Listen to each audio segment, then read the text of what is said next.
What we're trying for is a very high overview of musical development in terms of a vocabulary constantly being enriched by more and more remote and chromatic overtones. It's as if we could see the whole of music developing from prehistory to the present in 2 minutes. Now let's again pretend we're hominids and that the smash hit of the moment is, let's say, Fair Harvard. Here we are in our hominid hut, crooning, Fair Harvard, and now maybe our wives and maybe our prepubescent sons join in, and automatically we're singing not in unison, but in octaves, since men's and women's voices are naturally an octave apart. And with blessing surrender thee. Now that octave interval, I wish I could sing an octave so I could really show you what I mean. But that octave interval happens to be the first interval of the harmonic series, as you remember, right? Okay, now centuries pass, and the next interval of the harmonic series is assimilated by humanity, namely the fifth. And now we can be singing this. By those festival rites. Now, of course, this little change brings us forward a mere 10 million years into the 10th century AD and into a fairly sophisticated musical culture. But now we admit the next interval of the series, the fourth, and now we can mix intervals of the octave and the fifth and the fourth.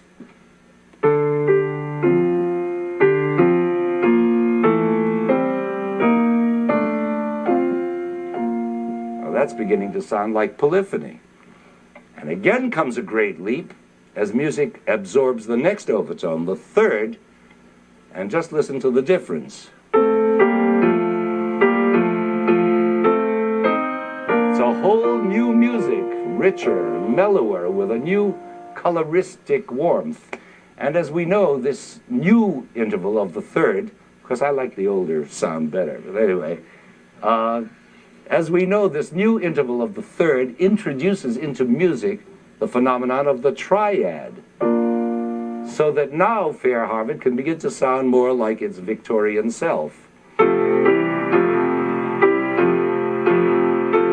so there is born what we now call tonal music, a stable tonal language firmly rooted in the basic notes of the harmonic series, the fundamental and its first different overtone, the fifth, now and forevermore to be known as the tonic and the dominant. And that fifth interval really does dominate, because once this tonic-dominant relationship is established, it's a field day for composers.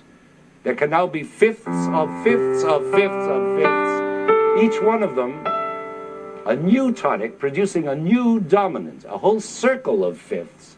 12 of them, in fact, always winding up with the starting tone, where they're proceeding upwards, let's say from the low C, G, D, A, E, B, F sharp, C sharp, G sharp, D sharp, B flat, F, C. That's again C, believe it or not. Or proceeding downwards, starting from that, C, F, B flat, E flat, A flat, G flat, E flat, sorry. C. To C, that's a circle of 12 fifths, and that's the answer I promised you. That's how we get the 12 different tones of our chromatic scale. In other words, if you take all those 12 of the circle of fifths and put them together in scale order, you'll get this. And what's more, those 12 notes generate a circle of 12 keys through which, thanks to the perfecting of the temperate system, composers can now go freewheeling at their own chromatic pleasure. Now this means that ultimately Fair Harvard can sound like this. Now